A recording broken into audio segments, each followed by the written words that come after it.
Well, hello everybody. Welcome back. How y'all doing? It's been what is it? Almost 2 weeks since I was last on and streaming. It was a wonderful little vacation. For those of you guys who may not have known, went on a cruise to the Dominican Republic, Grand Turk, Coco Cay, and then back home. We got back home Saturday night, but trying to get myself back into somewhat of a functioning schedule has taken a couple of days. And so now I'm back. Streaming returns to its regularly scheduled programming, and we start into Chapter 6 of The Hammer of the Sun. So I'm going to attempt to remember what the heck happened last time. I can't say that I clearly recall everything. However, as a basic, Elof and Rock were picked up by, they had made it away from the Duergar. They traveled, overland a ways, ran into some people from the land, and have been picked up and brought to the great city of Karis. Basically, the ancestral homeland for everybody that was in the West, where they are all from. All started from here. And so they've seen some things along the way. It looks like slavery has largely taken over a lot of the area, if not slavery, then serfdom or thraldom or whatever you want to call it. But it appears that the nobles of this land don't really care about the common people. And so, of course, Rock and Elof came to treat with them and, in a way, serve as ambassadors from Kermorven and looking to ally with other people to be able to fight the ice. And so we'll see how that all goes as things come in here. They became very interested in Elof when he said that he was a mastersmith. And when they looked at his, let's call it his badge of office.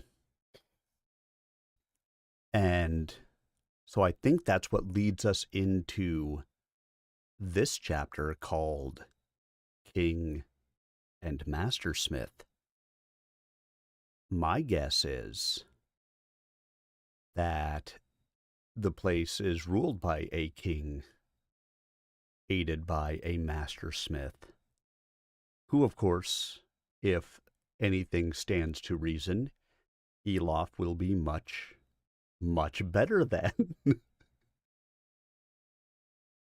And so we will see what happens from there.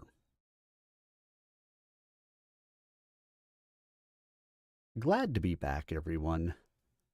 We'll talk a little bit more about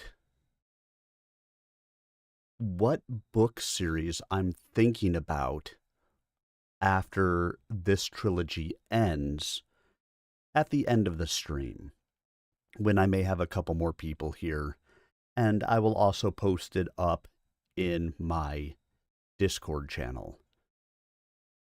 Something with a lot of books to it that doesn't appear to have much in the way of audiobooks that you can get your hands on, but maybe something that's very interesting for some people.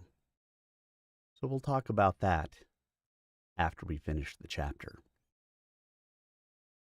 So everyone, sit back, relax, and prepare to enjoy as we delve into Chapter 6 of The Hammer of the Sun.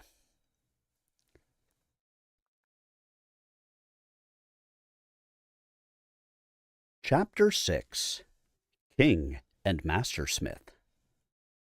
The cog showed no sign of heading towards any of the berths, but rather moved out into the center of the channel where the wind was clearest. Looking ahead, Elof was surprised to see that the channel led on into the bounds of the city, between hard walls of gray stone, faceless and windowless, much like the dockside storehouses of their own cities. He was even more surprised that it was only one of many such that wound about between the buildings, till distance dwindled them to threads glistening in the shadow of the citadel. Here and there he could even make out a mast against the rooftops. Yet the ground does rise, however slightly. Can it be they've some kind of lock system here, as the Duergar do? This proved to be so, for when the cog rounded a bend in the channel, it slackened sail, and two heavy water gates closed behind it. Rock, who had never seen the Duergar's dark rivers under stone, was fascinated as the waters came churning through the sluices. He had a great love for all cunning devices that needed no smithcraft in their operation. The cog rose swiftly, and as the further gates swung open, it went gliding off down the new channel. This brought a further surprise. After the blank dockside buildings, they were now passing between unmistakable rows of houses, though there was little life about them as yet. Only a chimney smoked here and there, and a baby cried in the distance. The streets were empty, and the water of the channel glass calm, mirroring buildings and blue skies. The cog glided cloud-like over the reflected rooftops, and strewed flecks of golden light in its wake. The houses themselves, built against one another in blocks large and small, were pleasing in proportion, many-storied and high-gabled. Some had lime-washed walls, others were even plastered smooth and painted in pastel colors, pink and apple green and soft blue. But most looked old and faded, and in some the plaster had faded to a flecked brown and begun to crack and peel away. A few had bands of decoration across the frontage between floors, so tangled and florid that even Elof, used to archaic scripts, was slow to recognize them as old saws and mottos, fragments of simple verse and the like. The town was beginning to come to life. A pump creaked noisily in a courtyard. Chimneys smoked. One or two figures could be seen going about the narrow lanes. A breeze wafted them the odor of baking, and though different from the cornbread they knew, it was no less irresistible. When the odor of frying meat drifted up to them from the deck braziers, not even the excitements of the view could match it, and they went sliding like madmen down the shrouds. At first, Rock bolted his breakfast, afraid they might arrive at the citadel soon, till Elof pointed out that its towers, still visible over the rooftops even from the deck, looked only a little nearer. At this gentle pace, they had a good half-day's sailing ahead, at the least. This turned out to be too slight a guess, for to the scale of the great sprawling burg, their minds were not yet attuned. Now and then, too, the cog must slow its pace, as the wind grew less or some other ship slid by it, fresh sails glistening in the bright sun, barring the breeze from the cog's stained square of strengthened linen. Then Elof almost had to restrain Rock from springing ashore, so eager was he to tread these ancestral streets. By this one, and that the channels led them, from lock to lock, ever rising. Quarter after quarter rolled smoothly by them, like illuminations on some vast, unending scroll, divided by the channels and the grim encircling walls, now breached in many places, and even plundered for house stone. As they went deeper, the fine dwellings grew gradually more dilapidated, and soon gave way to older streets of sullen tenements, upper stories overhanging their muddy alleys, till at the top they all but met. Often crude gangways, rattling like dry bones in the breeze, ran between them in rough parody of the flying buttresses in the citadel above. But this poor quarter, large as it was, ended sharply at a broad channel. On the far side were blank walls of brick, more faceless storehouses. Here and there among them, narrow sluices spilled fast streams into the channels, and when Elof climbed to the masthead again, he saw huge water wheels turning under artificial falls. Behind them, a few tall chimneys smoked, spewing smuts and cinders at him along the breeze. Here evidently was a gathering of manufactories, with kilns for pottery or baked brick. Huddled in their smoky lee was a patch of decent houses and a bustling little market, and beyond them more of the faceless storehouses, ending in another canal. Past these were more houses, more canals, and then a long and august roof tree of some 5 stories that was unmistakably a guild hall, built much as they were in Morvenhall. Other guild halls followed, and beyond them the tall, narrow counting houses of a merchant's quarter, very like that of Kerbrahine. It set them thinking of their old friend Cathel, the merchant, and how he was faring far off in the embattled west. But it was another quarter that brought home most sharply the kinship of this land with theirs. They came first upon a wall of dense woodland, a slice of hunting park isolated like a veritable island between 2 curving channels that might once have been natural streams. Into the furthest of these the cog turned, and they saw that beyond it reared a row of walls so blind and windowless, so weather-stained and streaked to such a dismal shade of gray, that they might have been more storehouses, save only that they were too tall and too noble in proportion. And as the cog sailed gracefully by, with 2 white swans as heralds, Elof could make out that their wide roofs were not solid, but hollow at the center, and also that the few outer windows they displayed, all in the uppermost stories, were many of them glazed with jeweled colors, and flanked by richly carven shutters. "Remind you of anywhere?"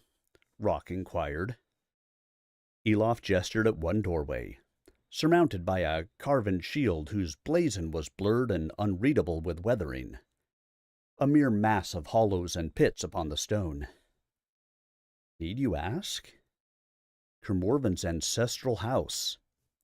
Any other noble house in Kerbrahine.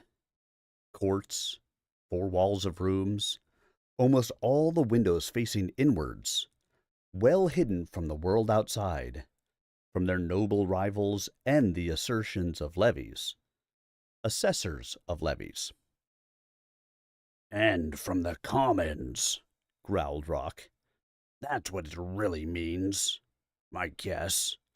wall out even the sight of the poor, that you can wallow in your wealth in peace. Look at the way that woodland screens off the whole fine quarter." "It may not be wholly their fault," said Elof. "Under some kings, even quite good kings, it might be bad for your purse or your standing to appear too openly rich." "And under the not so good, for your health also? Well, maybe," grunted Rock, unconvinced. "But hear this. I asked Kermorven about this fashion once, seeing it wasn't the way in Morvanik, with all our palaces clear and open. Rich or poor, folk have always trusted each other over there. He told me it dated only from the declining years of Morven, taken thence like much else rotten by the rebels, who became the first syndics. That it was never the way in Morvanik, nor in Karis. And you'll allow my Lord Kermorven's a bright lad. When he says the lore is so-and-so, thus it is." "Then it must have come about at some time since the lands were sundered. Powers, there's been time enough." "Aye, but in both countries, following the same path, the same ill path. Again?" Elof frowned. "Well, they spring from the same root. They might well grow the same way. But no, you're right. I cannot believe it either. Not when Norderney and Morvanik have managed to be so different. It is more as if the others display the symptoms of the same disease." "Ah," breathed Rock. "Like it might be a cold, you mean?" Elof smiled grimly. "Caught in a chill wind off the ice, yes, it might be. Its hand can be subtle at times, and no less cruel, and it has many generations to study the flows and currents within the hearts of a people, and seek to channel them. Remember that as well as yours and Kermorven's, this is also the ancestral homeland of Brihon Briheren." Rock shuddered. "But if even Karis is infected, what's the chances for the rest of us?" "Every chance. Remember Tapayao, who despised men too much to be able to understand us? The ice is 10 times worse off, Rock. It hates us. It makes the worst assumptions about us. If we do not live up to them, we stand a better chance of escaping its snares." "Ah," said Rock moodily, eyeing those walls, whose forbidding drabness seemed almost a reversed mold of the richness within. "But what's the likelihood of that here, do you think? Eh? After all we've seen?" "Still a good chance," Elof answered him calmly, "so long as the infection has not yet reached the heart. And that, I guess, we are about to find out." The cog was gliding out from between the tall and insular houses of nobility and between another belt of woodland, growing against and over the most ancient walls they had yet seen, long since abandoned to the ravages of weather and wood. The channel lost its straightness and began to wind mazily about the buildings ahead. Clearly, it had once been a river here, before stone built up its banks and its channel was dredged. The buildings themselves took on a less even and upright look. There was no prevailing shape or size or fashion as in the outer quarters, save that they were all many stories high and built against one another, with few wide ways between. But here and there archways opened onto stairs and alleys that ran through the buildings themselves like wormholes, as if space had been too precious to leave them open to the sky. Some buildings seemed more ancient even than the walls. Others were brash and brightly new. Some, and not always the old ones, gaped emptily like skulls, while their neighbors stood in fine repair. And in many of their windows lights shone, although it was still only the middle of the afternoon. For in the shadow of the citadel they huddled, and behind its towers, for them, the sun had already set. Some half-hour later, around a shallow bend in the river, appeared a row of wharves, with tall buildings behind them. Walkways and galleries ran across their faces, overhanging the river, and between them many a complex hoist and crane for unloading. Elof and Rock stood beside Trikegar at the helm as, with a heady blend of cursing and great dexterity, he swung the cog alongside the furthest of the wharves, a vast grim affair of tapered stone blocks. Under the eyes of two bored-looking sentries, men in dark liveries ran to take up the lines thrown ashore, hauled in the cog bow and stern, till the long fenders of straw-stuffed canvas grated and squeaked against the stone, and made it fast. The crewmen were already beginning to strike the sail, and as it slid rustling and flapping from the mast it unveiled, like a curtain before a picture, the most startling prospect Elof had ever seen. "The strength of Keris, masters," said Trikegar, "within the old town, by the royal wharves, great arteries of the city, heart of the heart's heart, the pivot about which the wide world spins, and for your worthy selves, voyage's end. May it be a fair omen to ya. Pray, don't forget the poor skipper." But he chuckled quietly as he spoke, as if he knew he would get no answer. Evidently, he was well aware of how this sight struck a newcomer. As a distant hill or a bulk looming like a low cloud mass behind rooftops, it had been an easier thing to accept, or, if need be, to ignore.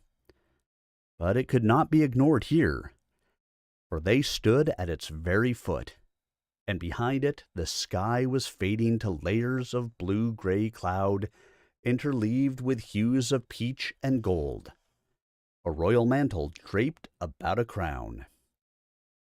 Like a crown indeed rose the strength of Keris, a crown of many tiers and ornaments, and faced about with jewels. And these jewels were edifices tall and fair in their own right. Of every kind and form they were, low and long and robust, square and strong, squat and fortified, tall and graceful and spire-crowned. Palace and castle, hall and hallow, all were here, set high about those slopes like fruit in a tree, with 100 smaller shapes scattered in their shadow. Seen them from afar, Elof had not guessed how great they were in their own right, nor how fair in their several ways. Not one but would have graced the heart of any city among men. The High Gate might be greater than any of them, but it was far less fair. His eyes followed a long stair, picked out in the long sunlight like the many-branched limb of a vast tree, from one of the tall, tapering gatehouses set in the walls encircling the slope's foot up to the level of a bulwarked fortification, outthrust in the arc of a half-moon to dominate the slope with dignity and strength. Around this and above the staircase wound, between smaller halls and up to a great frontage, bearing 2 sweeping spires that echoed the towers above. The stairway parted before it, swept up around and behind its steep-pitched roof tree to the two ends of a wide terrace. Upon this stood a palace built like embracing arms, a wide-windowed residence with nothing of the fortress about it. Up the slope it rose in curving steps, the stairways weaving about it, till it ended in a single high conical turret. From there, over a bridge that curved like the rainbow, the stair crossed to the first of a stepped pyramid of terraces. From the highest of these, the towers arose. So much he saw along one stair from one gate. But in that side of the wall alone, there were a dozen such gates, and as many stairs, and around many of those the buildings clustered more thickly. Elof could not take in a half of what he saw there. Time was not given him. He jumped at the crash of the gangway upon the quay, and the roar of the sergeant's voice, mustering the guard. The soldiers came clattering along to form up on the deck, and suddenly, after 2 weeks of lazy informality, they had the look of guards once again. The sergeant clumped up the gangplank to exchange words with the sentries on the quay. Elof, without turning, spoke to Trikegar. "Shipmaster?" "Aye, Master Smith." "You're of northern stock, and the seas are the northerner's birthright. Are you happy sailing all your life upon river and channel?" "Happy enough, lad," said Trikegar guardedly. "We never reckoned much on the sea, not knowing who or what lay beyond it. Anyhow, birthright or no, the man-eaters stand in the way of it now, as of so much else. And not only them." The sentries, looking agitated, were summoning somebody from the building at the rear. Elof bit his lip. Over the last few days they had told the old seaman much of their voyages, and he had seemed enthralled and envious. But there had never till now been a free moment when they might safely sound him out, and there was little time for persuasions. "Search your heart, shipmaster. Is there not, deep down, the least longing to make one great voyage, unbarred by bank or boundary, to sail like the sky wanderers, free upon the winds of the world, to find a fair land and a free kindred, and help against our common foe?" "Not in this here cog, master." Trikegar grinned as he might at an over-enthusiastic boy, but Elof had seen his light green eyes shift suddenly, seemed to gaze at a far gray horizon. "And if I found you a fit craft?" hissed Elof. "A seaworthy craft? Couldn't get one past the gate, and there's no sea coast free to build on. Where'd you ever get such a craft?" "From the Egwesh, of course," said Elof impatiently. "If you could find a crew?" "From the," repeated Trikegar, and began to laugh softly. "I say Thana's belly." He shook his head in happy disbelief. "Then you'll come?" The sergeant was saluting two plump men who came striding up from the rear, evidently officials of some kind. They were quizzing him rapidly and darting surprised glances at the travelers. Trikegar fell silent suddenly, pressing his lips till his small mustaches bristled. "By the horns of the bull, with such lads as you twain, I just might. There'd be no problem about a crew, not among us old northerners. I might. But when? Who can tell? So much depends on what we may do here, on your Lord's word, among other things. A day, a year. Oh, that it take not 10 years. Past that, I might be too old. Get you word to me when you know, whatever my lord says. Then we'll see. There was a sudden fire in his soft tones.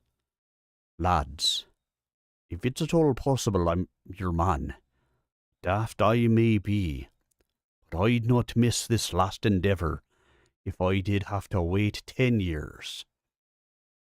Maybe it will not take so long, said Elof quietly. But however long, I shall still call upon you, shipmaster. Do you so? Fare you well, Master Smith, and my thanks. The officials were nodding vigorously now, and abruptly one turned on his heel and stalked away. The sergeant turned back down the gangway swiftly, and tossed Elof and Rock a crisp salute that was as good as a command. By your leave, gentles. One of the sailors sought to take up the bag that was all their gear, but Elof forestalled him, graciously enough, and let the sergeant usher them over the gangway, with the escort clumping behind. He heard a sharp intake of breath from Rock as he set foot upon the deep, worn stone of the wharf. At long last his feet rested upon his ancestral land. But they were not to remain there long. The sergeant led them towards a great gibbet crane at the rear of the wharf, and ushered them up short steps onto the dais beneath. A broad square of stone walls supporting a raised floor of wood with a low railing around it. It looked so like a hanging gibbet that Elof found himself uneasily scanning the boards for signs of a trap. He told himself angrily that he was growing foolish, and turned to the doors at the back. Then he recoiled in alarm, suspecting he knew not what snare, as he felt something snap taut underfoot, and the dais judder. "Do yer take hold, sirs," warned the sergeant, himself seizing one of the rails. Rock swore in horror as with an alarming squeal the whole contraption, themselves, their escorts, and all, was plucked bodily from the ground. The doors swung open before it, and Rock swore again. A long ramp of smooth stone stretched out before them, rising straight and high among the buildings above, and running the length of it 2 deep parallel slots. Through them ran 2 heavy cables singing with tension. Looking back, he saw the same 2 running down into the empty space beneath the dais and into a mass of pulleys and wheels. They were standing upon some kind of winched platform, set on an angled carriage to keep it level as it was hauled up the ramp.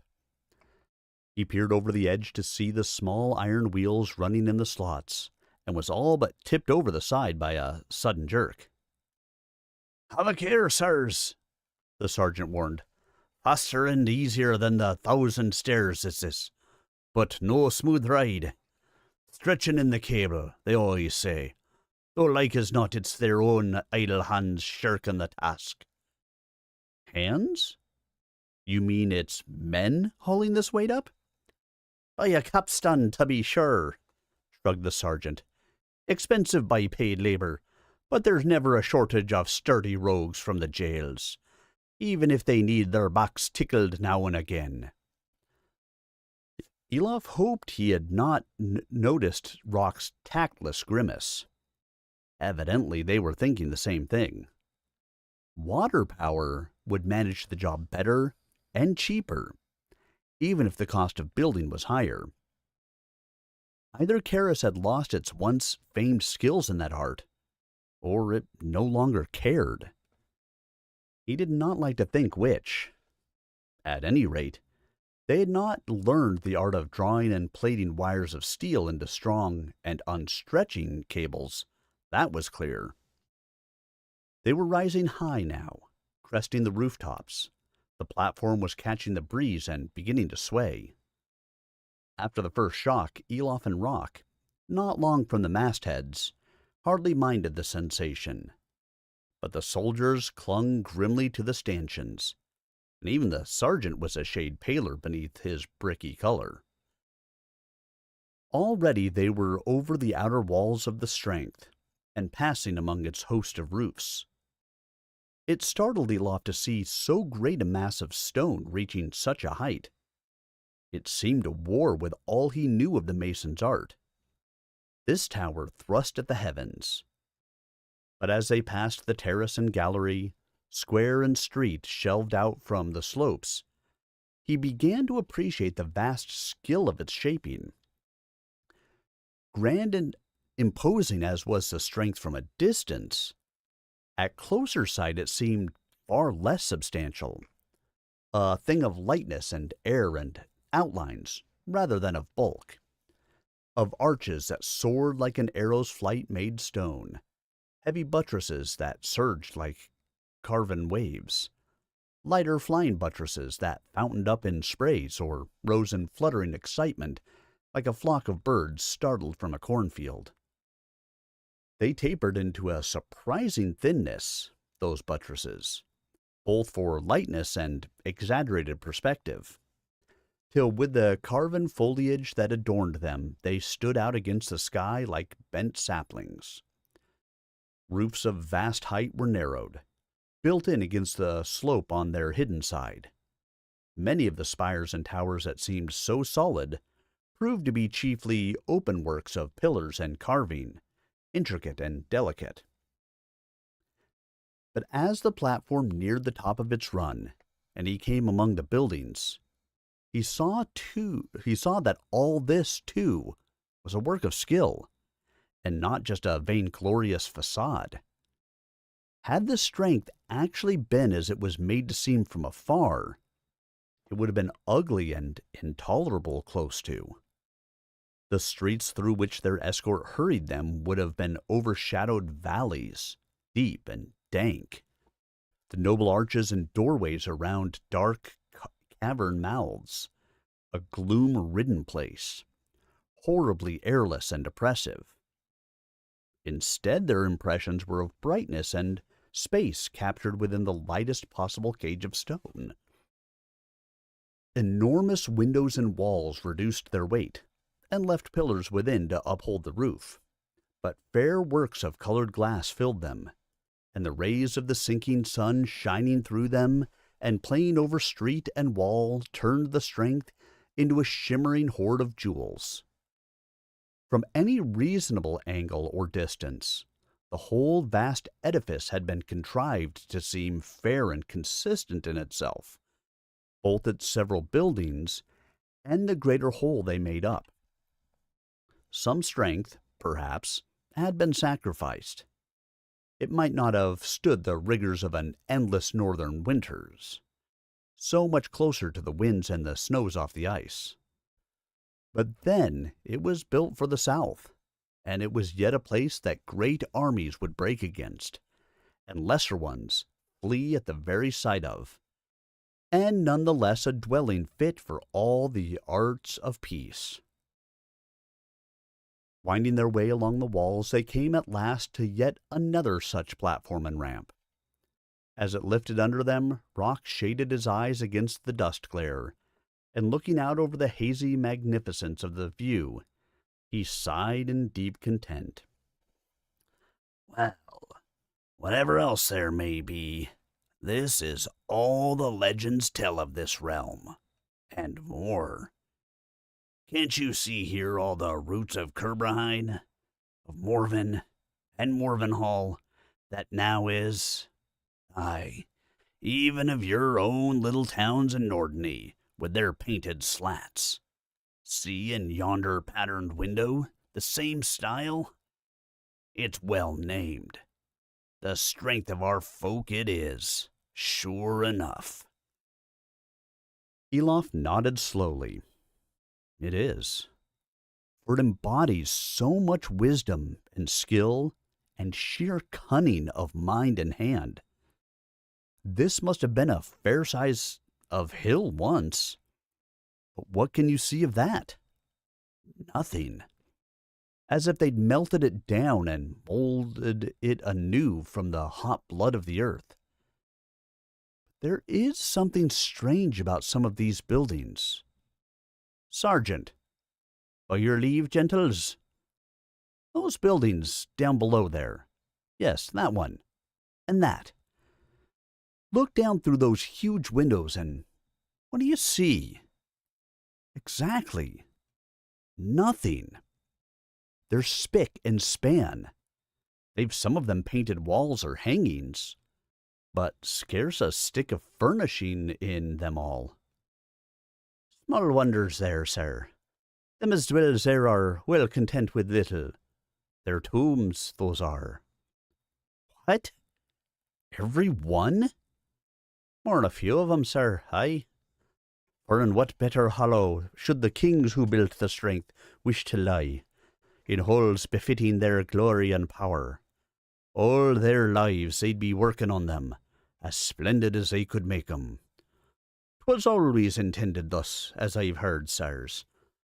Hollow and palace and place of strength together. A living show of their power.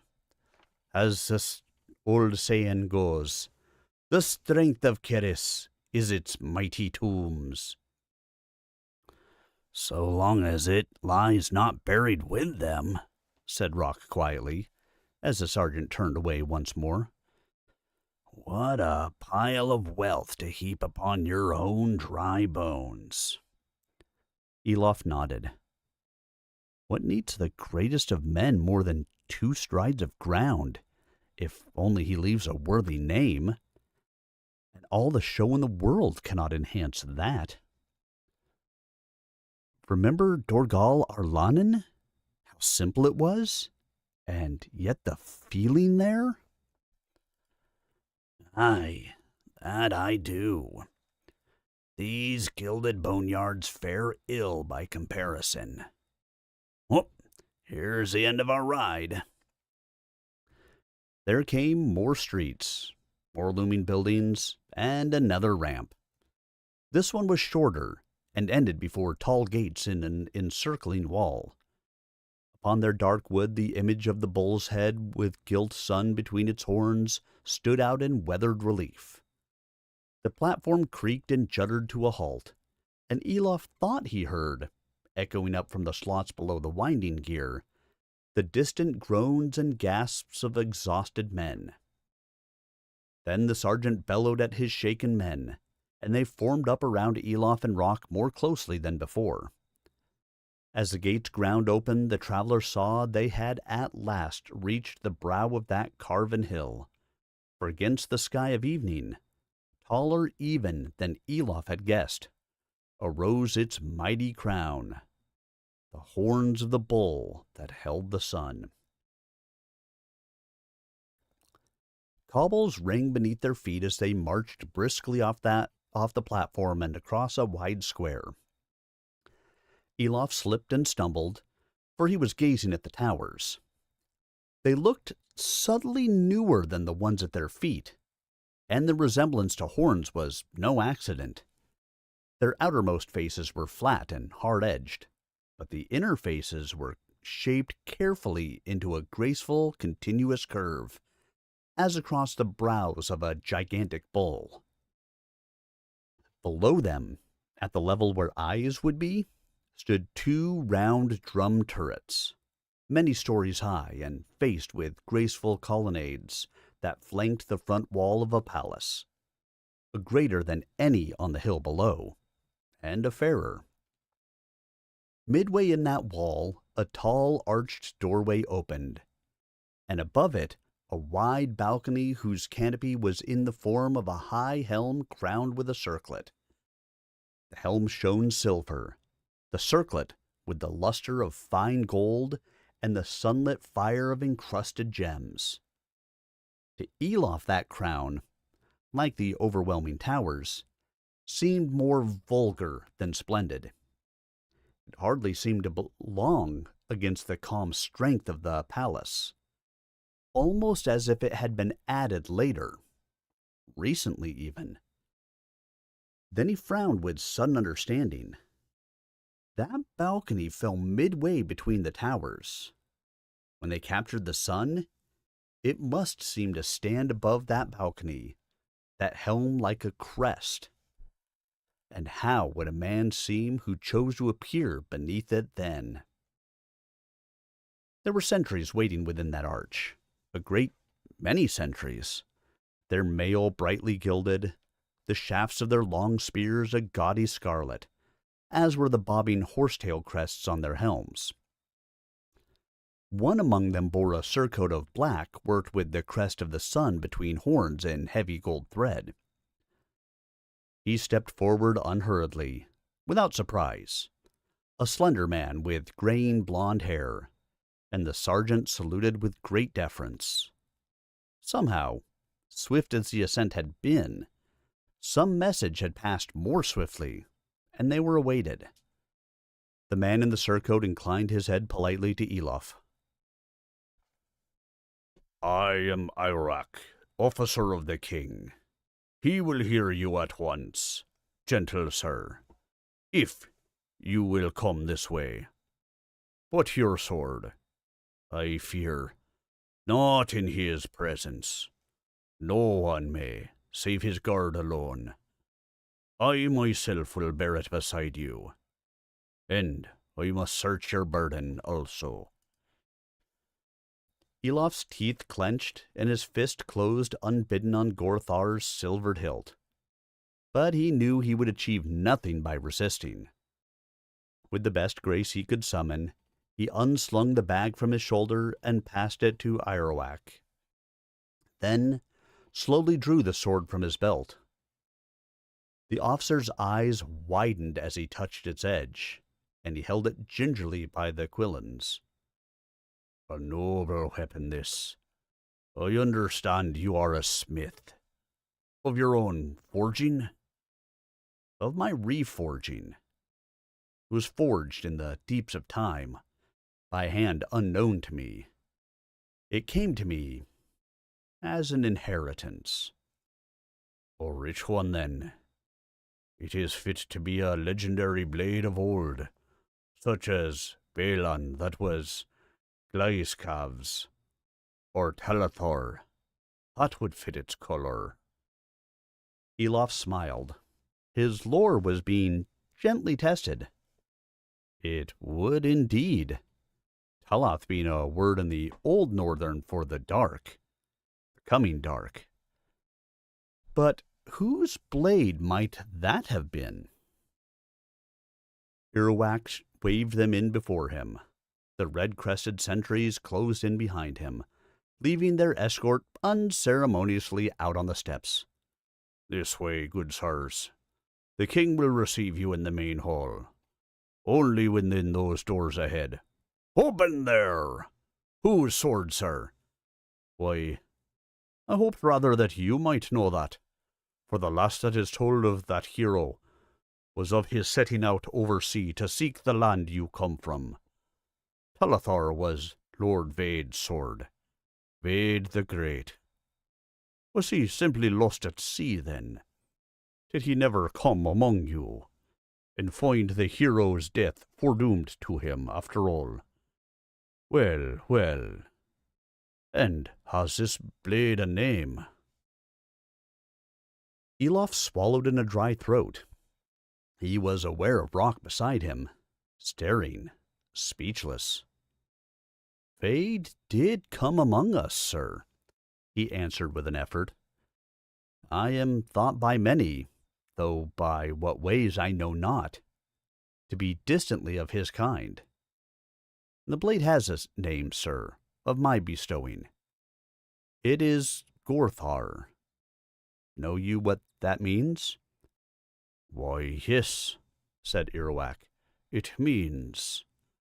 Then he hesitated, licked his lips, almost let fall the blade he held. It means nightfall. The officer hurried on. Elof followed after him, but he hardly noticed the tall arches of the outer hallway, windowless and gloomy, nor its rich murals, dimmed now in shadow, save where the declining sun shone down through the windows of the gallery above, and shed a splash of sudden color on the walls. He was elsewhere, wandering lonely over infinite gray marshes, under cool, heavy skies, with the smell of salt in his nostrils and the sharp black rushes rattling like an enemy's spears, the grass flowers sprinkled like a spray of fresh blood. He was seeing the mass of bodies the bog had brought up in the spring thaw, cloven corpses from 1,000 years past, some 30 or more, and one huge frame hole, still grasping a black-bladed sword. A sudden pang, and he was back at Morvanik as it was then, on that terrible, glorious night when a free people had bought their freedom anew in blood. When the light had first shone on that great statue of the Watcher, and shown him a face so like and so unlike his own. Vade's face, Vade's blade, and Corentin, who had known Vade, had seemed to recognize his very voice. Yet he was not Vade. Whatever twists and turns the river had taken, whatever the unknown parentage he cared for so little, he had never been more sure of that. Vade was reputed a giant in stature, and so the Watcher's image showed him. Vade, by such chronicles as Elof had bothered to consult, was a warlord, a schemer, a man of unpredictable and frightening temperament, as his wrath-stamped countenance suggested, wielder of a cold and deadly justice. Worse, he was certainly a necromancer who trafficked with strange forces in his strange tower, who had prolonged his life to twice that of ordinary men, and only incidentally a skilled smith. He had served good kings and good causes with ruthless loyalty, and sometimes by fell deeds they would never have countenanced themselves. What could Elof find of himself in all that? Little or nothing. If he was honest with himself, a certain ruthlessness, but not half so much. No word of love. And what had driven Elof most of his life, save the quest for love? If Vade had ever loved, no chronicler had thought to mention it. Uncertain tales were told of his eventual end, but all agreed it had come about in the turmoil when Kerbrahine drove out the refugees from Morven, whom he favored. It could well have been in the marshlands then. He came back to himself with a start. Rock had jogged his elbow. Glancing quickly around, he saw that they stood now on the threshold of a long hall, stone-flagged and shadowy, save for a window at the far end, through which the sky of evening showed ruddy and fierce. The buzz of voices hung heavy on the darkening air. Torches and lanterns were being lit along the walls, and by their flicker they revealed a considerable company there, seated around long tables, strolling about or simply lounging, kicking their heels against the rush matting that covered most of the flags. "Not here yet," breathed Iroquois thankfully. "Come along, come. Not to be kept waiting." He led them swiftly down the middle of the hall, where lines of pillars marked out a central aisle, lit very brightly by lamps before curved mirrors of metal cunningly worked into the pillars. They revealed the flagstones worn almost into grooves beneath the mats. Iroquois halted them some 20 paces from a wide dais of white, not very high, but surmounted with an immense carven chair of oak and some kind of yellowed ivory, clearly ancient work. Its back reached twice the height of a man, with a heavy canopy of ivory above it shaped to seem like cloth billowing in a wind, cloth intricately inlaid with gold, and each arm was a small table of ivory, their carven edges worn almost smooth by the rubbing of robed sleeves.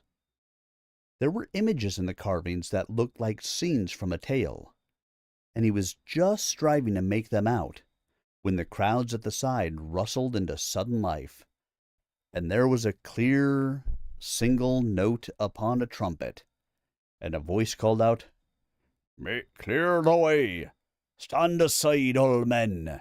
He comes, the Lord Nithid of the Lonian, and of the Ysmirid comes, High King of the land of Kiris and all its folk. The King comes." There was a frantic stir and rustle in the background, chairs scraping against the floor and feet shuffling, and a growing hubbub. Forgetting his other concerns, Elof waited eagerly to see this king of an ancient line, this remote kinsman of his friend Kermorven. "Think he'll be like him? Like as was Prince Corentin?" Rock whispered. "In body, who can tell?"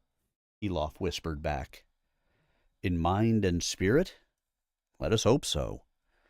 There is a bond of blood." "Aye, but that's no guarantee. Some of Kermorven's kin were right sons." He said no more, for the crowd to their right scurried apart.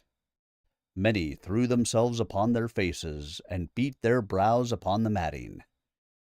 Everyone else fell to their knees, and all but a few, Earwack among them, bowed to the floor. He tugged furiously at Rock's sleeve. Rock glanced anxiously to Elof, who rebelled at the thought of groveling as no man did before his own revered king. But, not wishing to offend, he compromised by sinking slowly to one knee, Rock copying him, and with head erect sought his first sight of the monarch of this enormous land. But, strangely enough, it was not he who appeared first. A little girl in a bright red gown, a child of no more than 10 summers with a gold fillet around her chestnut hair, came skipping unconcernedly along the cleared way, stopping to look back and giggle. Behind her stalked older boys, tall and sturdy in cloth of gaudy green and gold, with gold bands twined about their brows. At 15 or 16, they were almost men, but their faces, though well enough, were set as arrogantly as only the rawest youth can be. Elof could see that they were chafing under the weight of the huge hands laid on their shoulders, at least in public. Well, so might he have. Perhaps he himself, at the height of his own blind self-regard, had managed to look that unpleasant. And such a father as this might lay a formidable burden on his sons. Nithade, High King of Kiris, looked at first sight not the slightest bit like his kinsman oversea, past or present. Elof stared in surprise as a man of middle height, no taller than himself and even broader, a thick-set wall of a man with a round ton of a belly, bustled his children aside, then came stumping and wheezing at a great pace up onto the dais, and settled into that noble old seat with an alarming crash. The robes that streamed and billowed about him were of dark velvet, gaudily worked with a wealth of gold and silver, but neither new nor especially clean nor closely tailored, hanging comfortably loose about his immense shoulders. He was bareheaded, revealing a mane as thick and waving as Kermorven's, but black instead of bronze, and shot with streaks of gray. His beard was the same, but even thicker, spreading down to his heaving chest. Kermorven, by contrast, preferred to go clean-shaven like most folk of consequence in his land, Elof and Rock included. In fact, he carried it to extremes.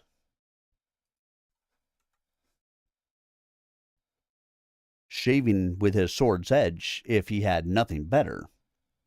But then Kermorven's face was lean and handsome in a hawk-like fashion, whereas Nithade without the hair would have been coarse as a puttock, as Rock was later to put it. His skin was white, his jowls heavy and fat, and his mouth a wide, thin-lipped gash. His nose was narrow and straight, but slightly bulbous at the tip, and his brow, though high, was furrowed into a permanent frown. His eyes were oddly slanted under heavy brows, but in them some likeness to Kermorven did lurk, the same shade of mist-gray blue and a fierce raptor's alertness that spoke of great energy of mind. Sweeping the prostrate throng before him, they fastened upon Elof and Rock, and widened as if in surprise. But any other feelings they held back like a stone wall. He grinned suddenly, his teeth gleaming very white against his beard.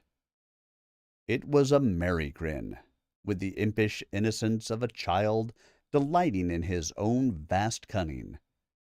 But above it the eyes were intent, considering, more like Kermorven's than ever. The children also were looking at them, the little girl with wide-eyed fascination, the boys with a mixture of alarm and disdain. Elof guessed suddenly that word must have been sent well ahead, that this whole court must have been buzzing with news of their arrival, so that even the children had heard. Suddenly, Nithade vented a wordless bark, like a laugh cut suddenly short, and his huge ham of a hand slapped the throne arm. Elof felt the whole court twitch in fright. Then warily they looked up and began to rise. "Well?" His voice, though tinged with an accent that sounded rustic, at least compared to Iroquois, was neither as deep nor as coarse as his look suggested.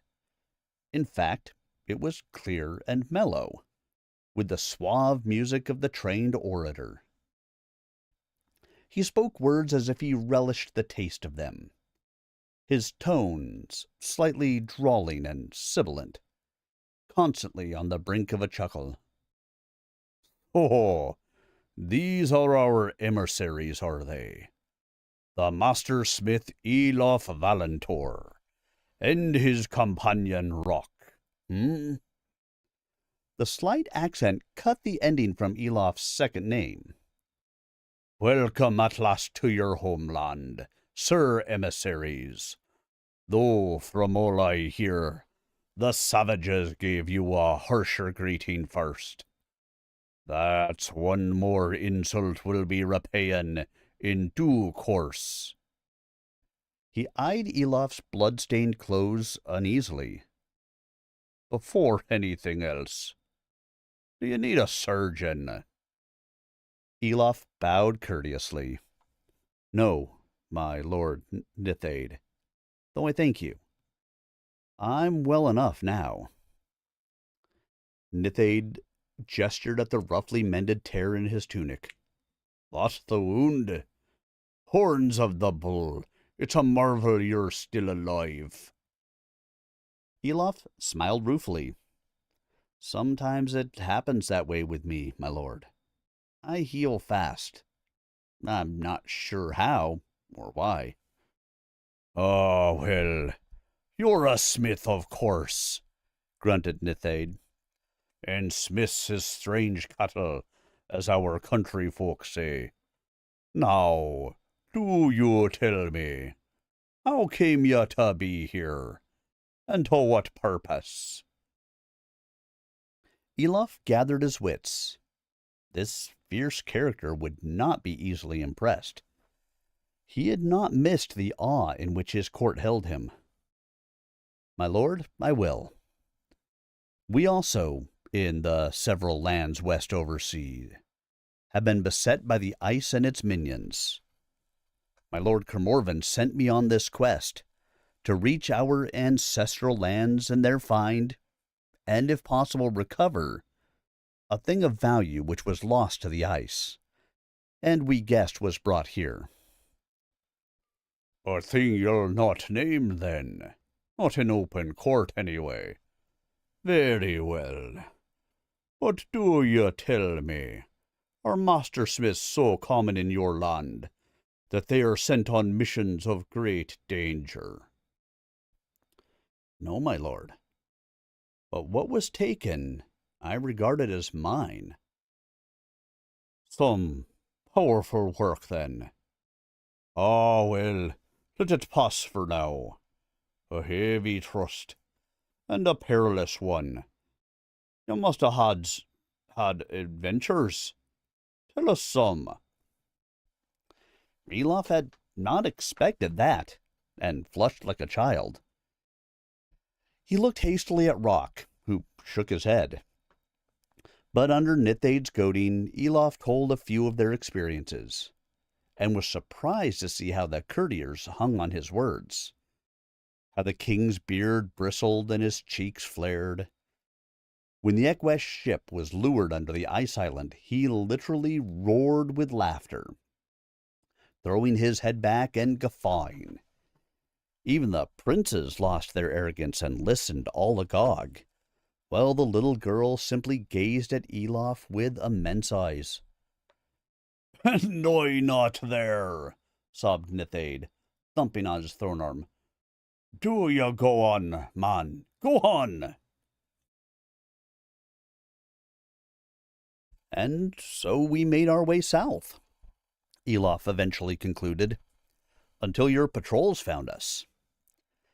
That is all, my lord. We are now as you see us, and that is a poor state in which to continue our mission. We sought the lord of this land in the hope that either he would assist us against the forces of the ice, or at least aid us in returning to our own land, where we may seek help of our own. He paused slightly, but Nithade only sat back in his chair and stroked the corners of his mustache with his thick fingers. His keen eyes fixed them both, but he said nothing. In any event, my lord, Elof resumed, assuming his most ceremonial manner to underline the formality of his request, we are, apart from our main quest, also ambassadors from our own lord, bearing assurances of goodwill to any realm afflicted by the ice, and of particular friendship to our ancient kin of Karis, whose name is still revered among us. To them he offers the renewing of ancient ties, no matter the span of leagues or centuries that has hitherto parted us, and where alliance or aid is wished for, any he can supply. He requests also, in the name of goodwill between rulers and lords of the Ysmerian line, free passage without hindrance for his ambassadors, and any help you may be able to give them. This through Elof Valentor, his counselor and court smith, and Rock, his trusted and confidential courier, from Karen Kermorven, lord of the Ysmeren, last king of the line of Morven, first king of Morven arisen, and the folk of Nordney, Kerberhind, and Morvenhall together. He stopped. He had said something.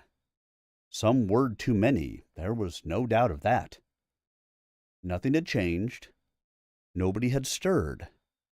Nithade still sat stroking his beard, but the atmosphere had changed dramatically. The very stillness was electric, like the first hush before the storm. Suddenly, he found the air of the hall stinking, stifling with the smudge of torch and lamp, the smell of human sweat, and beneath that, the almost tangible reek of fear. "What did I hear you say?" inquired Nithade softly, his voice so suave it was almost creamy. "King, was it? lost king of somewhere, first king of somewhere else, and of some people nobody has ever heard of. King. He leaned forward suddenly, grinning still with an immense satisfaction. Well, my learned master smith, do you learn one thing more, and that is that there is only one rightful king of all the people of Caris, wherever they may have spread to, and in whatever land they have settled, whatever barrier lies between, be it ocean or ice or the very fires of Hela herself. And that is me. Me! His voice had risen to a roar of startling volume. From that, almost to a scream of wrath. A storm cry that bent and uprooted his courtiers, quailing like saplings before a blast.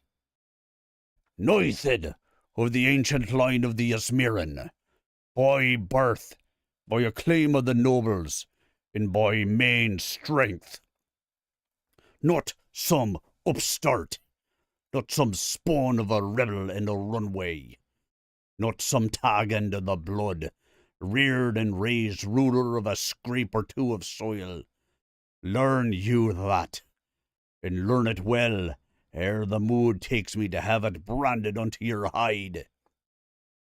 He subsided, panting, still grinning with ferocious enjoyment of his own temper.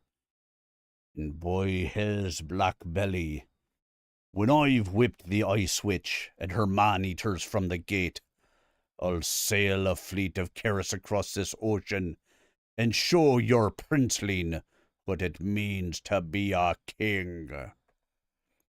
Elof, standing shocked and silent, saw Rock's face turned red as his hair with fury. But this was a dangerous animal, and anger was no safe way to deal with it. He caught Rock's arm, felt it tense and subside. Nithade noted the gesture. After a moment he muttered, more thoughtfully, Needn't sock the place, of course. Knock it into order, that's all. Take proper account of your land holdings. Lick your peasants into line, and set them swinking as they should. Tax and toll a bit, Need a few nobles to take it in hand. Or even a good viceroy, it being so far away. If this Kermorvan's done a good job till now, might even leave him to look after it. So long's he makes me the proper submission and tribute. Could use a new source of thralls and timber. Is there good timber in your land, lad? More than Caris and Morvenhall together could use, said Elof evenly, and great store of all else that your folk may need, if it is sought in friendship. But you will find us very short of thralls, I fear. The intent eyes fixed on Elof, unblinking, but nothing was said. Instead, he turned and beckoned peremptorily to Iroquois, who had been careful to stand well clear of the others. The officer scurried forward and laid sword and pack upon the throne arm. Nithade reached for the pack and rummaged inside it, then tipped the contents out into his lap. Elof took a step forward and opened his mouth to protest, and found scarlet spear shafts hard across his throat. Behind him, Rock cursed. Nithade looked him in the face a moment, then called out, Amelis! A figure detached itself from the shadowed mass of courtiers and stepped forward. He wore a livery in the black of the Smith's Guild, much like Elof's own as courtsmith, only far gaudier. broidered over breast and sleeve with gold and silver and gems and garish signs and symbols. To Elof they looked remarkably meaningless, and he guessed they were meant to impress the credulous. Otherwise, the newcomer cut an unimpressive figure, middle-sized, scrawny, and none too clean. His thinning white hair brushed sleekly back from a narrow face whose stained teeth seemed too large for it.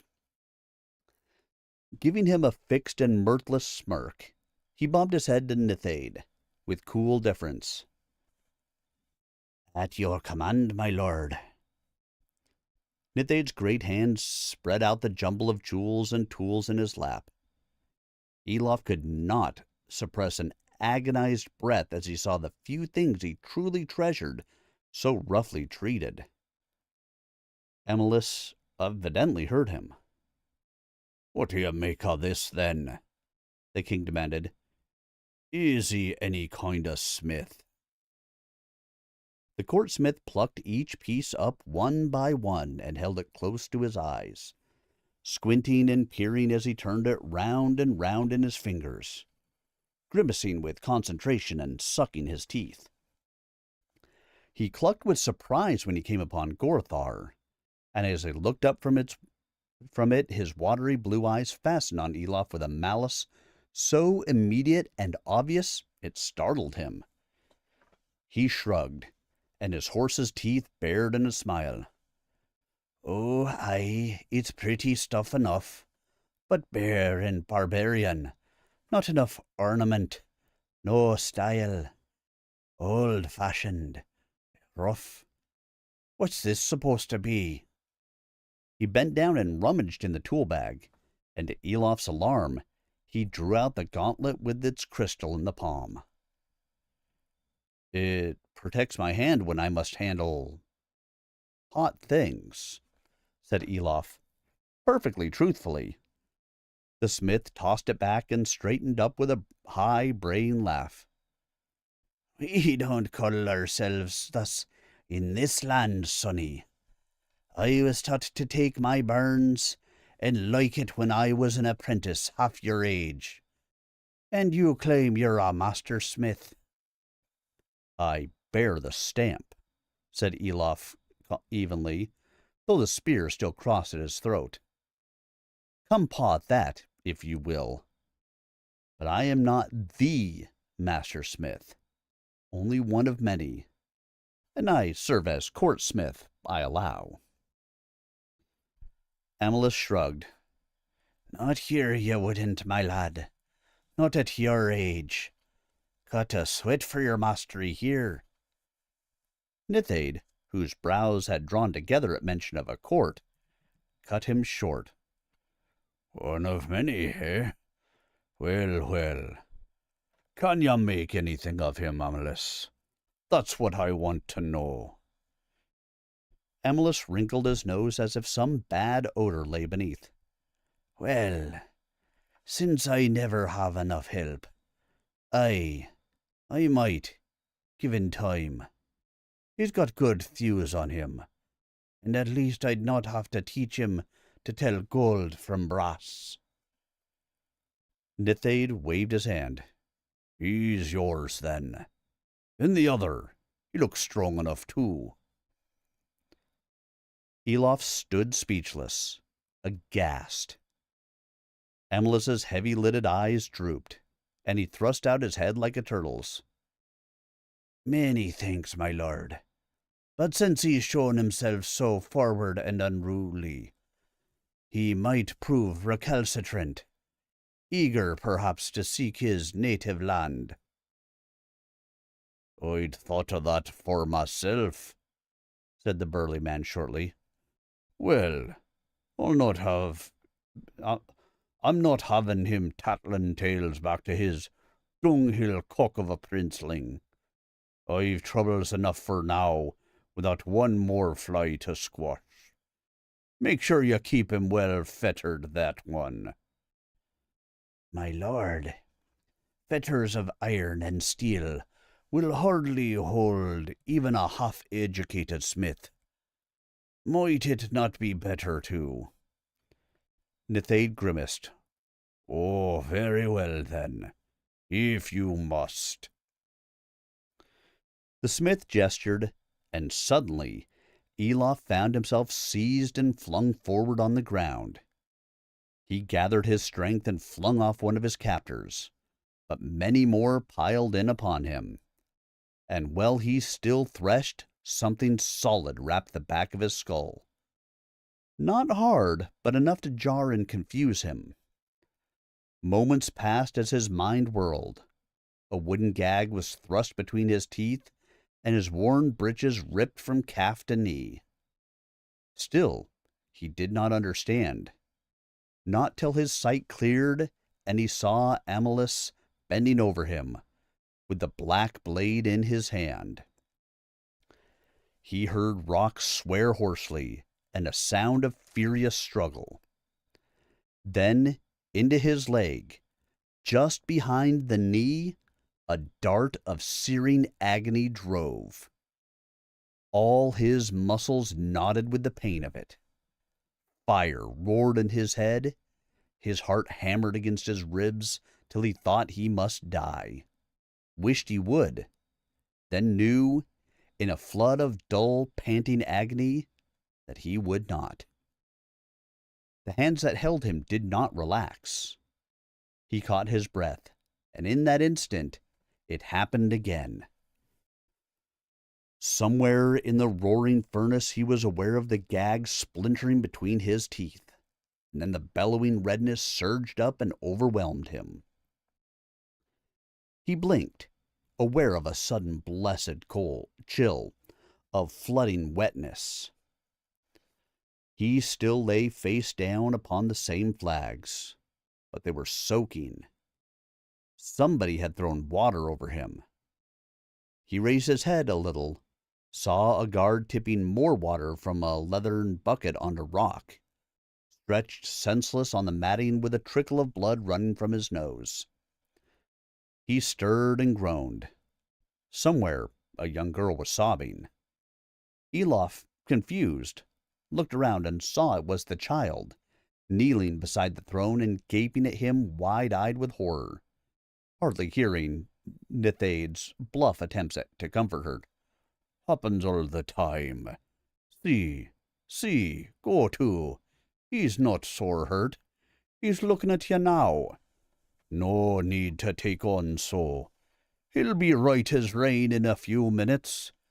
It was just to stop him running away, that's all, when he might be valuable.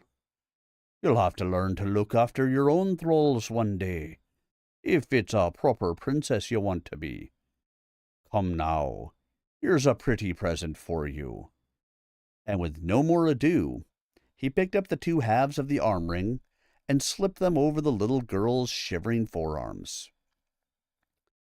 It seemed to Elof that something actually snapped inside his head. He struggled furiously to spring up, to cry out, to howl in horror and outrage. But the splintered gag filled his mouth, and such a bolt of agony lanced through him when he tried to move his legs that he almost vomited against the gag. He forced himself to be still. His legs had refused to obey him, had scrabbled and scraped limply against the stone, as he had seen in dying things, beasts and men. The pain faded, and he lay there gasping, breaking out in a cold sweat. But as the agony faded, there was a sudden, sickening sense of release in his lower legs that was almost worse. Fear caught at his throat. As through a fog he heard Nithade crooning, "There, that's better, isn't it? And you can wear them as two for now. And then, when you're older... No, don't go bothering Master Amalus. He'll be too busy. Run along now, and show them to your nurse." Elof was fighting a frantic battle with the jagged panic in his mind. He could not face what had been done to him. Slowly, Choking down his rising gorge, he forced himself to rise a little on one elbow and look at one outflung leg. One glimpse was enough. He slumped down so limply that his head rang dizzyingly on the flagstones. It had not been hewn off, as something in him had whispered, but behind his knee there were deep wounds, still bleeding, and he knew they meant something almost as terrible. Amalus had simply severed the great tendon behind each knee, and so destroyed the leverage of the limbs. They had hamstrung him beyond healing, and made a lifelong cripple of him. He would never be able to walk again. Nithade and the court smith were looking at him. There was open gloating in the older man's eye, but not in Nithade's. He bore the satisfied look of one who has seen a disagreeable matter of business done with. Fury went shuddering through Elof like the winds through a forest, and sent his fears whirling away on the blast. To the forest he thought back, to the pine floor. What had he achieved there? What had he unleashed to heal himself? With that fury as a spur, he delved deep into his mind, searched for the same source he had tapped, the same inner strength he poured into his work. He imagined it like some precious pure metal spilling white-hot from the furnace, flooding through his veins till they shone hotly bright, spreading, searching, seeking the flaw in his flesh that it might flow into, heal, and restore. Almost at once, though he had scarcely managed to believe it, the pain grew less. That sickening limpness began to fade. If he could keep this up. Then from behind him came a gruffly alarmed shout. "My lords, he has stopped bleeding." "What?" he heard Amalus exclaim. "Impossible. Let me see. Unless he's dying." "Oh, noble lord. Even as I watched, the bleeding slowed suddenly and stopped. Just stopped. Formed no clot. Nothing. And the wounds. The sides of it. See?" "What is this creature?" he heard Nithade mutter, and his wrist was seized. "He said he healed fast, and by the powers it was no lie. Would it had been. Is it safe to hold him, Amalus? Had we not simply slay him out of hand, and scatter his ashes?" Amalus snorted furiously. "I've a better remedy than that, and he himself has supplied the means." Quick footsteps sounded, and from across the floor he heard Rock's warning shout. Looking up, he saw the mastersmith Amalus bearing down on him. But it was what he held in his hands that chilled Elof's heart. "No!" screamed Elof through the gag, and forgetting the agony, he struggled somehow to rise, fought like a madman to find something he could spring himself on, to roll away. But at the smith's curt order, more hands seized him. He snarled like a wolf and bit, but a spear shaft pinned him to the floor. Then, for the second time, two brands of pain unimaginable thrust into his legs. Terrible as the first pains were, he had not yet screamed. But now he did, and shattered the gag with the force of it. The pains were no worse, but the torment of heart and spirit was a horror he could not endure. He clutched at death even as he had clutched at life, willing his heart to shatter, his mind to blow out like a candle in a cold wind, and the shadows around him to rush in.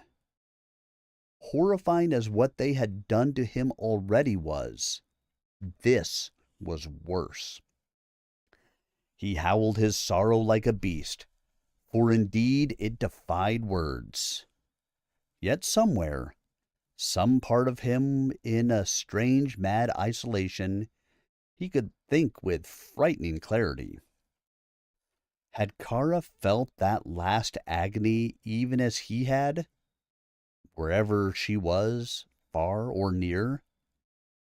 Had she too felt bars of metal shut about her soaring spirit, the measure of her days caught in?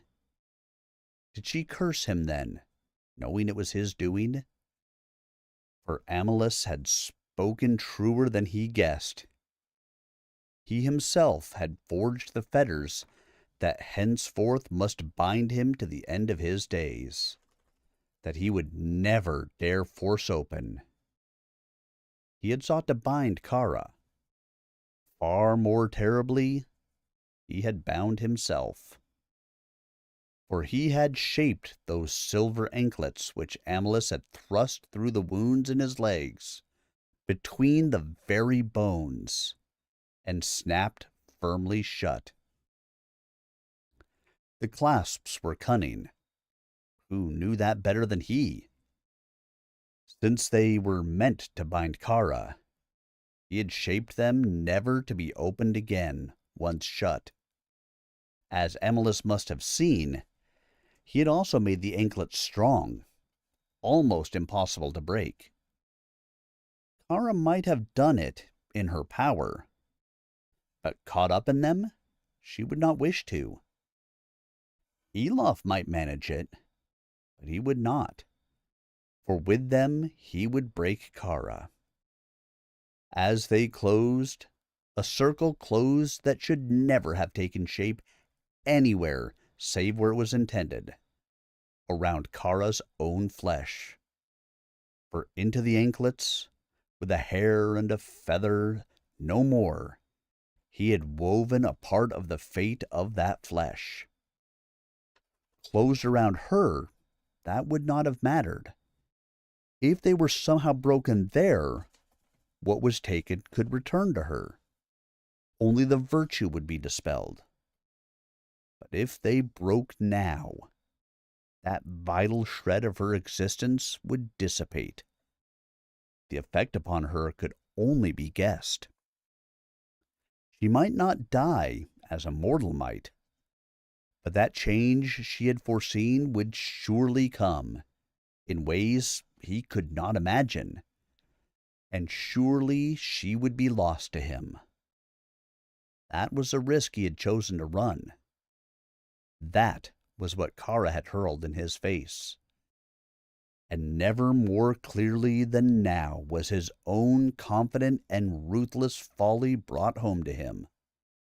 Unless those bonds were broken, he could never, ever be healed. He screamed, or he wept like a child. He did not know. He hardly noticed that hands were smearing numbing salves upon him, tying rough bandages about his wounds. Not until the face of Amalus swam into the emptiness of the world before him did he take notice. Then, all in an instant, the fit passed, and he raised himself upon one elbow. He saw the king's sons, staring at him with amused, gloating looks on their faces. Evidently, they had enjoyed what they saw.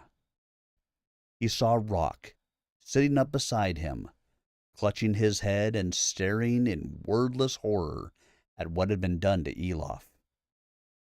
To neither did he pay any heed, any more than to the fire between his bones. For a moment, another face seemed to swim before his eyes, seamed and grim. A clear, cool wind of hatred and wrath blew through him, and brought him sudden strength. On one arm he raised himself and looked clear-eyed at the court smith. Then he spoke, and the man took an involuntary step back. Amalus! The name grated from his throat. Liar and fool I name you, and false to your lord. You knew me for what I am from the first moment you saw me. A smith of craft and skill far greater than you could ever command. You feared me, lest I show the world how feeble you truly are. And you hated me, 'cause I could not help showing it to you. So you lied to your lord. You sought me as a thrall, to pass off my work as your own, or at least keep me from others, and in time be quietly rid of me. All this to stop me supplanting you. He felt lightheaded. He seemed to have no body, as if the fire had burned it to ashes and the wind dispersed them. He existed only as feelings and the words they spawned. Yet you had nothing to fear from me, Amalus. Not then, but you do now. For your mean ends you crippled me. Yet that is not a tenth part of the greater wrong you have done. You are a flawed casting, Amalus, and I shall shatter you. The voice he spoke in had stilled the babble of the court. His words echoed with a somber certainty between the stone walls. The court smith flushed red, then white, so choked with his wrath that he could not get out his answer. But it was the king that Elof looked to, Nithade, to whom his words had truly been addressed, slumped reflectively in the great chair. It was Nithade who answered him, with not a trace of the anger that had gripped him a shorter time since. It fits a thrall to guard his tongue better, Master Valent, he said soberly. He gestured out into the shadows of the hall, towards a pillar upon which something hung, gleaming red in the deceptive flicker of the light. It looked horribly like a dismembered body for a moment, till Elof realized it was a suit of armor, with a bronze-hued breastplate. Amalus is no mean smith. He's made for me some fine things. The latest, that armor. Better than any king of Caris has had since the old days and the lost arts of our ancestors. Are they lost? Asked Elof softly, though a sudden shiver of weakness gripped him. That sword of mine that this Nithing turned against me. Take it from him and look. Be wary. Aye, it cuts, does it not? Is it not fair? 1,000 years could not blunt that edge. I know, because it is older than that. But when it was ruined and bent, I was able to reforge it. Could he? Craft and skills I have that have never been lost. King, and others that I have found anew for myself. But do not think me an idle boaster, King. Put us to the proof. Set my sword, against his armor. The court erupted. Nithade looked at him wide-eyed a moment, then let out his barking laugh. My fear us, sweet apples. At least you promise good sport. What say you to that, court smith? Amalus elaborately did not look at Elof. My lord, even a broken-backed serpent may be dangerous. By my counsel, you will not risk yourself even slightly. Risk? Inquired Nithade quietly, but with a flash of his frightening eyes. What's this of a sudden about risk? After all you've told me of that armor. My lord, said Amalus, treading confidently but delicately, as does a man used to avoiding traps. you yourself called my armor the best and strongest since the elder days. Yet kings were slain even then, clad in their mightiest armor, not least by the sly hands of traitors. I would not have you expose yourself to such perils lightly. Test it at need, my lord, in battle, but not for so petty a matter. In battle? Repeated Nithade, and suddenly his blue eyes were very like Cremorvin's. In battle, aye. That would be more appropriate, would it not? In battle, where if it fails, I fail, and am in no case to take the matter further. Interesting. His voice had a mildness in it that made Elof squirm. However, as usual, you are right. I cannot risk it. Not out of fear, lest it should have crossed anyone's mind, but because I will not put my land in jeopardy lightly, not with my sons still young, the Ice Witch sniffing about our doors, and now this outlander princeling. He shook his head over the many inequities of life, then looked up. Therefore, Master Smith Amalus, I think you shall don the armor, and meet the challenge in my stead.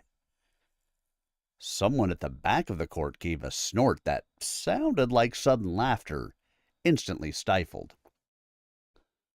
Amalus's hooded eyes were unreadable, but he bowed. A worthy idea, lord, but I crafted it most painstakingly to fit only your frame. Oh, come, Amalus, Nithade rumbled. No need for such tact. We're much of a height, and you can pad yourself out all you like to match my belly and the rest. You'll have a few days to prepare, till this one's fit to face you. So, that's settled then, eh? Good. Very good. Guards, take 'em off, these two. See they have healing and all else they require, but keep 'em secure. Your heads'll answer for theirs. And while you're about it, see their food is tasted. A shame if they met some ill fortune before their appointed day, huh? Off with you then. The appointed day dawned earlier than any of them had expected. Nithade seems to be impatient for his sport, remarked Elof. Sport? Growled Rock, as he helped Elof step by painful dragging step to a bench. This is plain murder. Tell him you're not healed yet. Refuse. You can hardly stay upright on your crutches, let alone put any weight on those legs of yours, splints or no. Rock, I'm aware of that. And so is he. Do you think he'd care? Was I strong enough to strike a blow? That was all he wanted to know. They turned to look at Nithade, sprawled across his chair. He waved a jovial hand at them, and turned to bandy some remarks with his sons who stood beside him. Elof was glad that the little girl, at least, had been spared this. Courtiers came out as they neared the bench, and helped them in. They seemed cruelly amused, some of them, but not unkindly. Elof guessed that the court smith had made himself no great favorite, and they would be glad to see him fail. But from the wagers he could hear bandied about, few favored Elof's chances. A murmur parted the crowd, and from out of the shadows strode a figure it was hard to recognize as Amalus. From head to toe he was carapaced in metal of a shimmering bronze hue, shaped to Nithade's bulky frame. Upon the breastplate from midriff to throat, it bore in traceries of gold the sign of the bull's horns holding the sun, in a coiling, cluttered, florid style. The same gaudy decoration wound across every surface, spreading out along the limbs, for instead of mail they were encased in metal shells, with discs bearing the sun design to shield the joints and hinges, and at the brow and sides of the visored helm. In one hand he bore a heavy mace of matching hue, with many narrow ribs, and a sun disk at its head. "Plate armor," hissed Rock. "A whole suit of plate, and solid by the ring of it." Elof glared and said nothing, but there was a sickness in him greater than any pain. He had bargained on some plate armor, but this was a whole suit of it.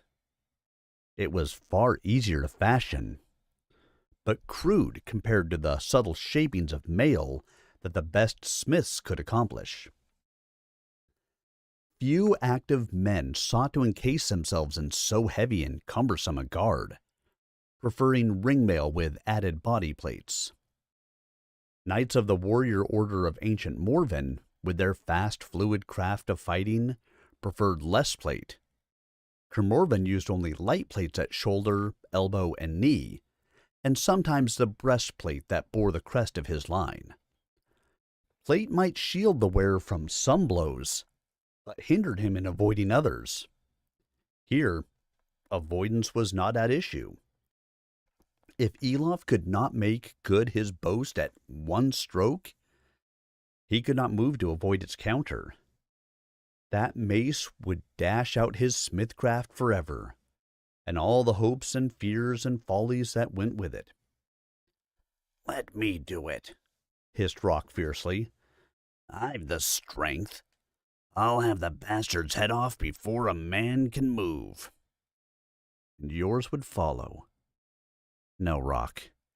You've got yourself a bad rap on the head already by trying to help me. Look to yourself, rather.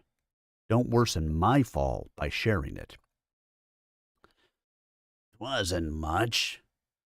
I gambled a dunt on the head against a chance of wringing that scrawny neck. Had the same idea as you, I guess. Only I might have saved your legs, and worse. Those anklets." He groaned under his breath. "Oh, Powers, what's the point? What can we ever hope to do now?" Elof's heart sank like an ember. If even Rock was despairing. But Nithade was speaking. "You there, give the man his sword. And you, his friend, get him to his feet. Be you his prop for now." He left unsaid what was obvious, that if Elof failed, Amalus would soon see he needed no support ever again. "Listen, Rock," said Elof suddenly, as they shuffled into a circle lit by many lamps, summer eve though it was outside. "When I give the word, let me go. Yes, let go. Only for a moment. You'll see why." But then Nithade raised a peremptory hand, and Amalus clanked forward to face him, only 2 strides away. Iroquois put the cool hilt of Gorthar into his hands, and with it the memories of that last shattering stroke against another and greater evil, of the lightning that had bathed it and driven it deep into solid iron. Elof drew a deep, shuddering breath, and Nithade let fall his hand. Amalus stepped forward with a clatter of metal and raised the mace high. "Now!" cried Elof, and swinging up Gorthar, he flung his arm free from Rock. Both hands met on the hilt, and with that singing snarl, the black blade flew high above his head. Amalus looked up. He could not help it, and for all his own wiry strength, the weight of mace and armor took on his toll on his arm. He lost a moment of his swing, and in that instant, swaying on legs that were already collapsing under him, Elof brought Gorthar hissing down. Weakened as he was, his arms still held a strength few even among smiths could equal. The black blade struck like the lightning that had forged it anew. It met the mace, reaped the head from it like a cornstalk, and fell upon the helm beneath, smashing away the visor. The breastplate rang like a bell as it passed, and leaped up in baffled fury against the flagstones. The rebound tore it from Elof's fingers, and he toppled. Rock caught at him, but he crashed down onto the stones, and agony convulsed his half-healed legs. The black sword skittered away across the floor to Nithade's feet. Amalus's face, revealed in the broken visor, wore a look of startled relief. But only for a moment. A flicker of vast surprise crossed it. He opened his mouth to speak or cry out, choked, coughed, and staggered in a jangle of metal, fighting with the collar of the suit. Blood gushed out of his mouth, and blood-stained toe erupted from the riven breastplate, slashed like soft tin from breast to waist. He hit the flagstones with a jingling crash. Plate squealed and scraped as his legs kicked along the flagstones a moment, and fell gradually still. In the hushed silence that followed, Nithade rose ponderously from his throne, bent down with a breathy grunt to pick up Gorthar, and gingerly thumbed the edge that had struck. "Not in the least blunted," he announced, as if not in the least surprised. Elof, fighting to breathe against the shock of pain, could not answer. Nithade prodded the corpse with the toe of his boot. "So there you lie, Amalus," he said dryly, "for all your craft and cunning. Fool! Did you think me so blind I could not tell for myself the better man? But you were ever a schemer, and want to force matters. Guards, take this trash away, armor and all." Elof found his voice, though his head was swimming. "You knew? You knew? Then why did you force me to this?" Nithade shrugged. "As I said, good sport.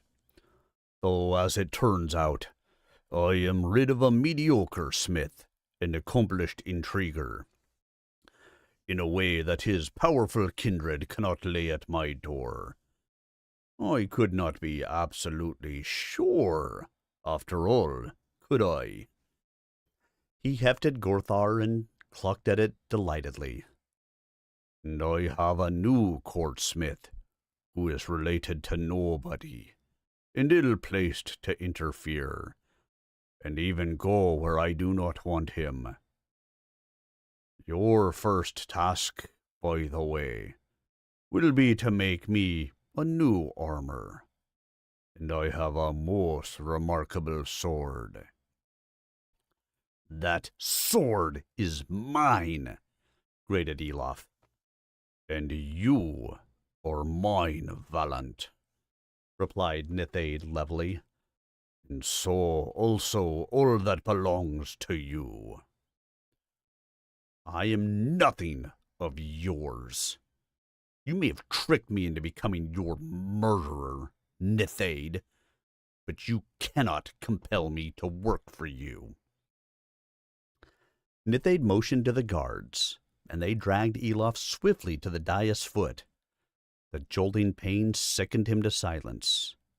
He could feel blood oozing from an opened scar. Let us understand one another, you and I, said the king. You are mine, either as an outlander thrall, or as a subject of the rightful king of Karis and all its domains. Makes no difference, but it could. Do well by me, and you both will prosper. But if not, well, I would not coerce a mastersmith such as you with common threats. I would only apply to you the law which governs any man, left to himself, that if you do not work, you do not eat. He shifted his glance to Rock. But this sturdy fellow here...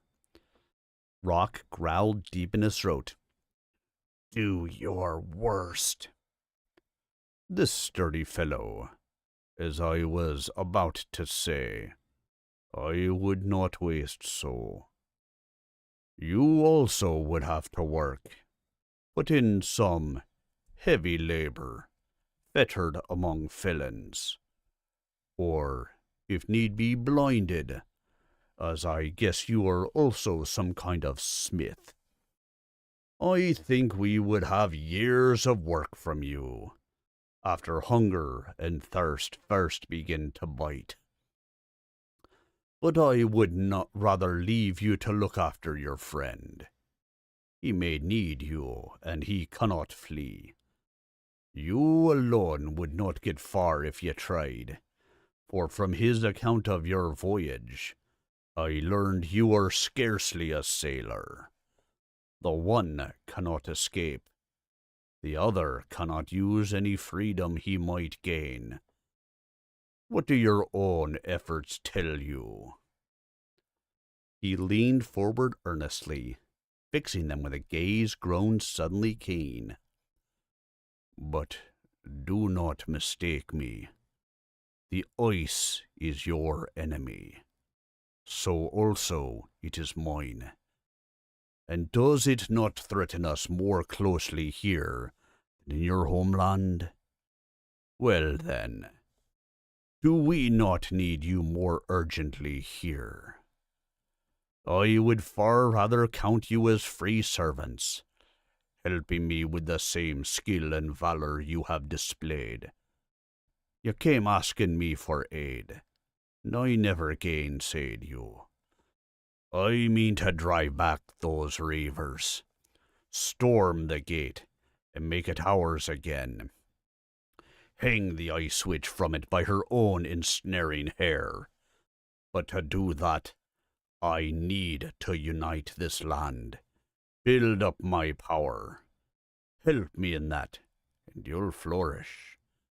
When I trust you, I might even have those fetters struck off. Elof shook his head violently. Too violently. The palace chamber shook around him. No, King. Never. That? Never. These are deep waters of smithcraft you cannot understand. Let the fetters be. I am resigned to them. But that broken arm ring? I can forge another as fair for the little princess. Let me at least have that back, king, for it is a dear and bitter memory to me. Nithade tapped his teeth with a ridged thumbnail.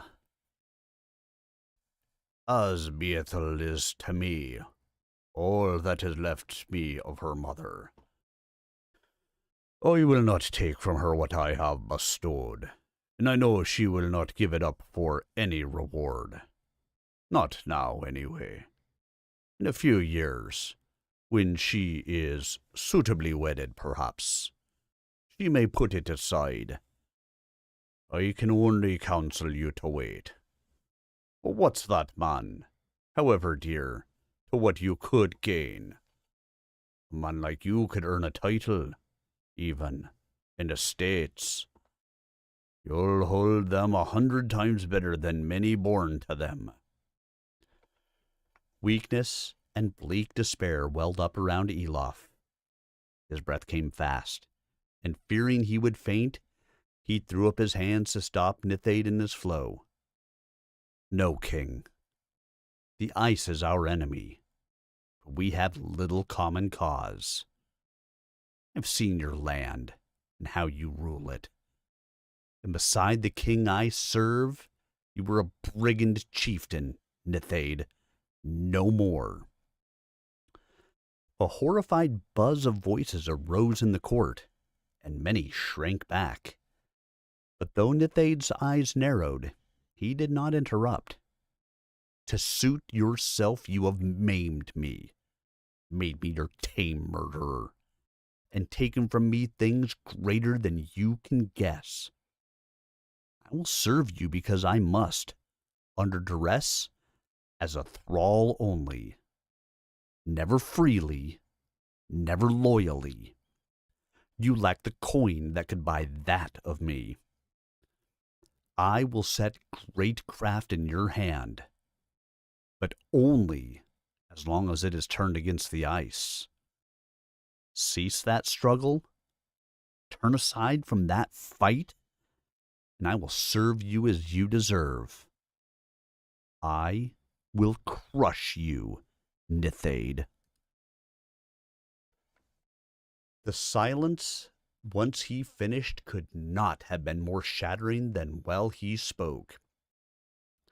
Nithade's hands had closed hard on the leading edges of the throne arms, white-knuckled, quivering, as if to tear the ivory asunder. His face was bloodless, his eyes staring, his lips working with words half-formed. A great lock of hair had fallen across his eyes unheeded, and they were screwed up to inhuman slits. Then suddenly, he threw his head back and bayed like a wolf, a great whooping crow of laughter. You'll crush me, will ya? How, lad, how? Under your crutches? By hopping on me? Oh, it'd be worth it just to see you try. He doubled up with the force of his mirth, hugging himself till tears shone on his cheeks and his nose ran into his beard.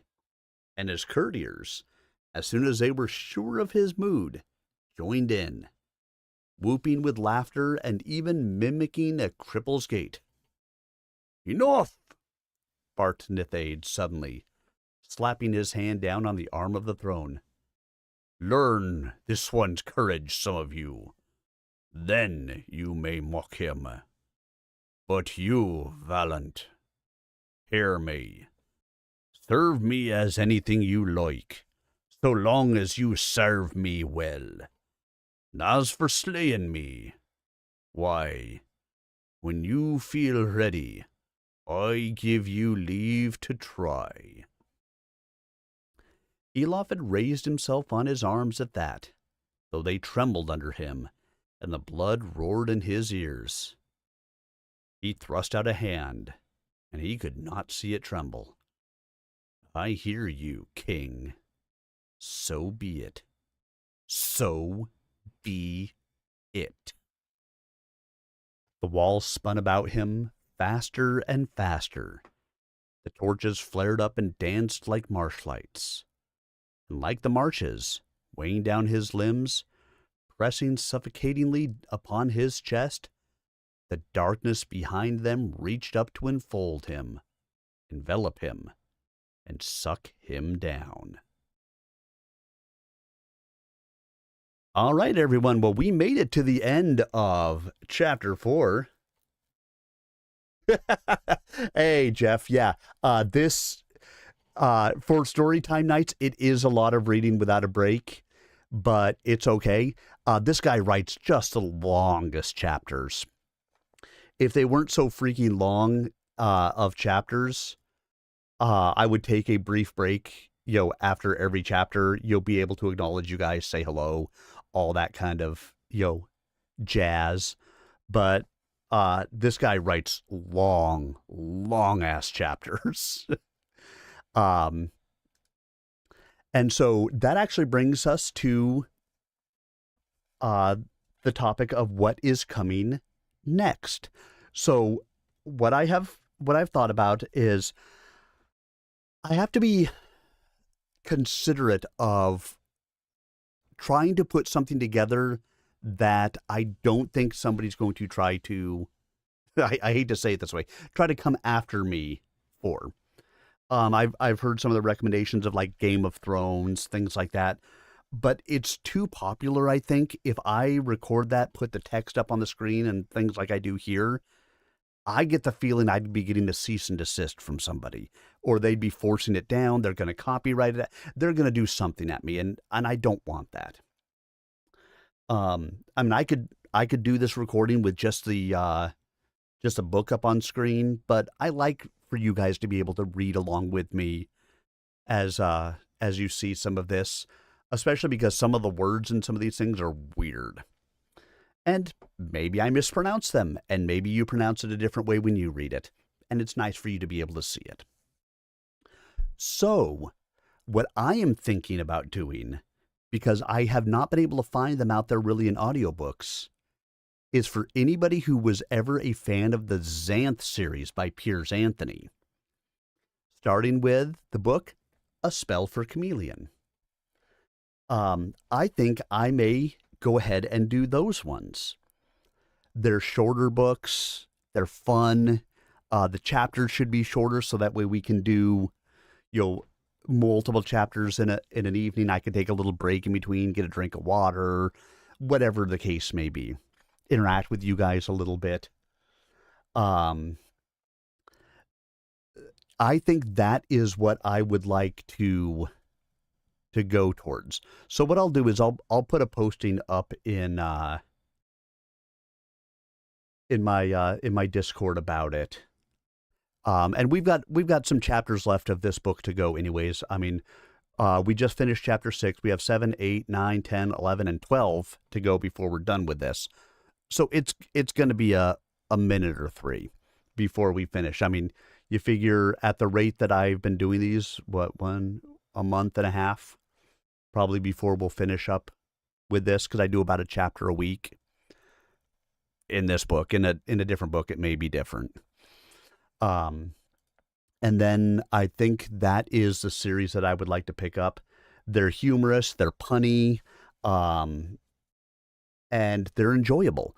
And it doesn't seem like there's really much in the way of some of those audio recordings out there for it. I mean, maybe they're there, but like I can't find them in any of the libraries. I can't find the books in the bookstore. Like it seems like the star has faded a little bit from that one. And so it seems like it may be an excellent way to go. If you guys agree, I'd love to hear about it. If you think I should go in a different way, read a different series, let me know. I mean, there's like 41 Xanth books, so we can always do a couple of those, move to something else, do one of those, move to something else for a little bit, move back and forth. I'm open to anything.